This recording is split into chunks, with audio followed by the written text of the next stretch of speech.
कौन कहबे आज राष्ट्रीय स्वयंसेवक संघ पक्ष गोटे नगर परिक्रमा शोभा यात्रा कौन राष्ट्रीय स्वयंसेवक संघर शतवार्षिक पूर्त अवसर में समाज को ये वार्ता देवी ये संघ 100 वर्ष पूर्व गठन होता संघ उद्देश्य था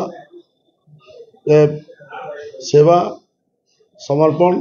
संगठन ये उद्देश्य राष्ट्र गठन एवं व्यक्ति गठन पर संघ तैयारी तेणु निहती भाव ये संघ समाज सुरक्षा दूसरी हिंदुत्व को सुरक्षा दूसरी तेणु निहती समाज को निवेदन करी आम संघ सहित जोड़ी होगा संघ जो समर्पण ताको आम निहती बलिदान देवा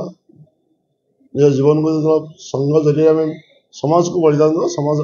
आगे आगे जीव समाज महत्व उद्देश्य संघ तैयारी राष्ट्र महत्व उद्देश्य संघ तैयारी महत्व उद्देश्य को आम समस्त हाथ बढ़ेगा सहयोग करवा समाज विकसित समाज तैयारी हम विकसित